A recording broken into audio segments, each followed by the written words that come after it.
अच्छी पढ़ाई के लिए अगर आप अच्छी यूनिवर्सिटीज की तलाश कर रहे हैं तो सरकार ने टॉप यूनिवर्सिटीज की लिस्ट जारी कर दी है। केंद्र सरकार ने 11 कैटेगरीज में देश के सर्वश्रेष्ठ शैक्षणिक संस्थानों की रैंकिंग जारी की है। ये रैंकिंग देश के टॉप यूनिवर्सिटीज और कॉलेजेस की लिस्ट बताती है। इसमें engineering, medical, pharmacy, law, management, architecture, dental समेत अन्य कैटेगरीज के कॉलेजेस की अलग अलग लिस्ट जारी की गई है। ओवरऑल कैटेगरी में इस साल फिर से आईआईटी मद्रास टॉप कॉलेज बना है, तो बेस्ट यूनिवर्सिटी कैटेगरी में आईआईएमसी बेंगलुरु पहले, जेएनयू दूसरे और जामिया मिलिया इस्लामिया तीसरे पायदान पर है। पिछले साल तीसरे पायदान पर रहने वाला बीएचयू इस बार छठे स्थान पर खिसक गया है। पिछले साल 10वीं रैंक हासिल करने वाली अलीगढ़ मुस्लिम यूनिवर्सिटी इस बार टॉप 10 से बाहर हो गई है। वहीं टॉप 10 कॉलेजों की लिस्ट देखें तो इसमें मिरांडा हाउस सबसे ऊपर है, उसके बाद हिंदू कॉलेज, फिर प्रेसिडेंसी कॉलेज चेन्नई का ही लोयाला कॉलेज चौथे नंबर पर है और एलएसआर 5वें नंबर पर काबिज है। वहीं इंजीनियरिंग कॉलेजों की रैंकिंग देखें तो टॉप 5 इंजीनियरिंग कॉलेजों की रैंकिंग में 3 साल से कोई बदलाव नहीं हुआ है। इसमें इस बार भी आईआईटी मद्रास सबसे ऊपर है। आईआईटी मद्रास के बाद इसमें IIT Delhi, IIT Bombay, IIT Kanpur और आईआईटी खड़गपुर शामिल हैं। अगर रिसर्च कैटेगरी की बात करें तो आईआईएससी बेंगलुरु इस साल देश का सबसे बेहतरीन रिसर्च इंस्टीट्यूट बनकर उभरा है। इसके बाद दूसरे स्थान पर आईआईटी मद्रास और तीसरे स्थान पर आईआईटी दिल्ली है। टॉप यूनिवर्सिटीज और कॉलेजेस की रैंकिंग लिस्ट तैयार करने के लिए कॉलेज या फिर यूनिवर्सिटी के कई आधार शामिल होते हैं, जिसमें teaching, learning and resources, research and professional practices, graduation outcome, साथ ही आउटरीच एंड इंक्लूसिविटी और परसेप्शन के आधार पर संस्थानों को स्कोर दिए जाते हैं। और इस पर चर्चा के लिए हमारे साथ जुड़ चुके हैं करियर काउंसलर वैभव पांडे। वैभव, आपका स्वागत करते हैं हम आज की इस खास चर्चा में। तो टॉप कॉलेजों की लिस्ट जारी हो गई है और कई जो स्टूडेंट्स हैं जो कि ऐसे टॉप कॉलेजेस या यूनिवर्सिटीज में पढ़ने का सपना देखते हैं, उन्होंने भी अपनी लिस्ट तैयार कर ली होगी। लेकिन सबसे पहले हम आपसे समझना चाहते हैं, ये जो रैंकिंग दी जाती है, जो हम देख रहे हैं कि पहले पायदान पर ये कॉलेज है, दूसरे पायदान पर ये यूनिवर्सिटी है, क्या क्राइटेरिया होता है, ये समझना चाहेंगे। और डेफिनेटली स्टूडेंट्स के मन में भी ये सवाल होगा, ये रैंकिंग तय कैसे होती है?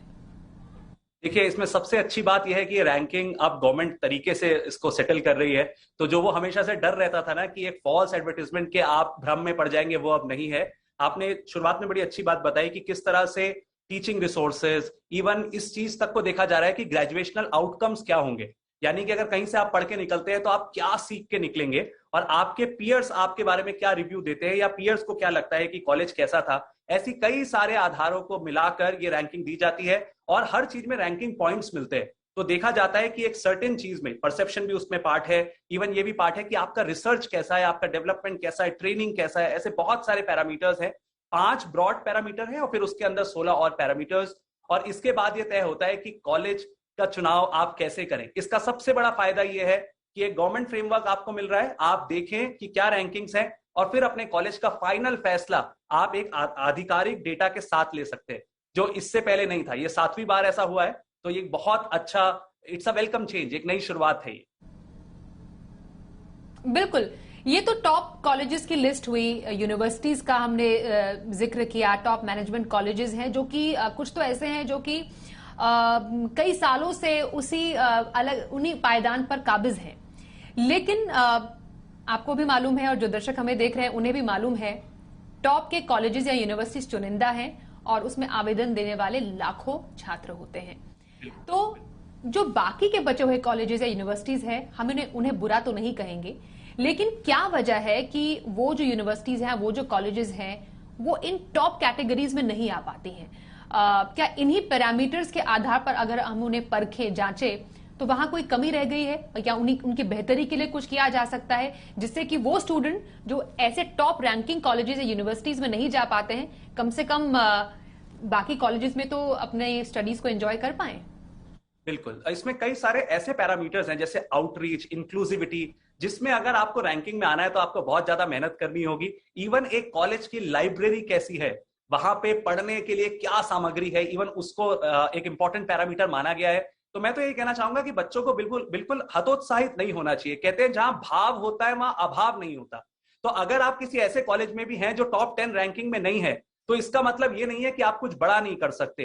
टॉप 10 कॉलेजेस के बाहर रेदर ऐसे लोग जो कॉलेज ड्रॉप आउट्स हैं, वो भी दुनिया की बड़ी बड़ी कंपनीज आजकल बना रहे हैं। तो मैं तो यही कहना चाहूंगा कि आप अपने ऊपर विश्वास रखें और हर बच्चा ये सोचे कि अगर कोई कॉलेज एक सर्टेन रैंक पे नहीं भी है तो वो उस कॉलेज का बेस्ट विद्यार्थी बने। कॉलेज जो चीजें कर सकते हैं वो ये कि वो इस बात पे ध्यान दे कि रिसर्च, प्लेसमेंट्स और बच्चों का स्किल डेवलपमेंट कैसा है। मैं हमेशा कहता हूं अगर आप में स्किल है, कुछ करने की विल है, तो कुछ नहीं मुश्किल है। अगर एक कॉलेज अपने बच्चों के स्किल डेवलपमेंट पे ध्यान दे रहा है और वो टॉप 50 से बाहर भी हो जाता है किसी कारण से, तो वो बिल्कुल सही ट्रैक पर है और यही ट्रैक उस कॉलेज को एक दिन टॉप 20 या टॉप 10 कॉलेजेस में लेकर आएगा। तो मेरी छात्रों और कॉलेजेस से यही रिक्वेस्ट है कि इस साल की रैंकिंग तो आ गई है, अब अगले एक साल में आप छा जाइए और स्किल और ट्रेनिंग दो चीजों पर ध्यान दें। बिल्कुल, स्किल और ट्रेनिंग पर ध्यान देने की आप बात करें वैभव, लेकिन क्योंकि सीट्स लिमिटेड हैं और जो कॉलेजेस में पढ़ने वालों के जो एप्लीकेशन है वो इतनी सारी होती हैं, हर किसी को सीट मिलना तो नामुमकिन है। हम डीयू में हर साल देखते हैं कि इतनी हाई कट ऑफ लिस्ट जाती है और 95% तक के बच्चे भी काफी ज्यादा मायूस हो जाते हैं। क्या ये बेटर आप मानते हैं कि एक टॉप यूनिवर्सिटी में अगर एडमिशन ना मिले, तो कई बार लोग सोचते हैं कि चलो डीयू का कोई भी कॉलेज मिल जाए तो वही सही है, ये होता है एक्चुअली स्टूडेंट्स के बीच में, कम से कम डीयू का एक ठप्पा तो लगेगा। क्या उससे बेटर ये नहीं है कि किसी और जगह या किसी और स्टेट में कोई अगर अच्छा कॉलेज वहां पर है, अच्छी यूनिवर्सिटी है, वहां से पढ़ाई की जाए, बनस्पत इसके कि आप किसी ऐसे कॉलेज में जा रहे हैं जहां पर ना आपका मन है और जो ना आपके क्राइटेरिया में फिट बैठता है? बिल्कुल, मैं इसको हमेशा ऐसे कहता हूं कि आप लेबल्स पे ना जाएं। आपने बिल्कुल 100% की बात करी है।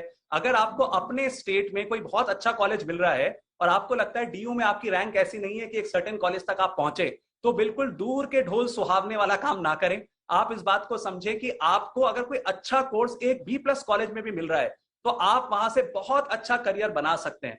बार बार इस बात को कहने की और दोहराने की जरूरत है कि आपकी पर्सनैलिटी, आपकी प्रोफाइल, ऐसे बहुत सारे पैरामीटर हैं। सिर्फ कॉलेज का नाम या ठप्पा काफी नहीं है, क्योंकि ह्यूमन रिसोर्स डिपार्टमेंट होता है जो आपको नौकरी देता है। कहीं पे भी मार्कशीट रिसोर्स या कॉलेज रिसोर्स डिपार्टमेंट नहीं होता है। तो मैं यही कहना चाहूंगा कि अगर आपको अपने प्रदेश में कोई B+ कॉलेज मिल रहा है और आपको लगता है कि आपको डीयू में जो कोर्स मिल रहा है या कॉलेज मिल रहा है वो उतना टॉप क्लास नहीं है, तो आप बिल्कुल अपने स्टेट में रहकर एक बढ़िया काम कर सकते हैं और लाखों बच्चे ऐसा कर रहे हैं। और हम इस बात को समझें कि अगर सिर्फ 1% लोग टॉप कॉलेजेस में जाते हैं तो 99% नहीं जाते हैं, लेकिन इसका यह मतलब नहीं वो सक्सेसफुल नहीं होते। अगर आप में वो विल पावर है कि आप आगे सक्सेसफुल हो पाएंगे, अगर सेटबैक के बाद आप कम बैक कर सकते हैं, तो सब कुछ आपके हाथ में है। मैं इन पंक्तियों से इस बात को खत्म करना चाहूंगा।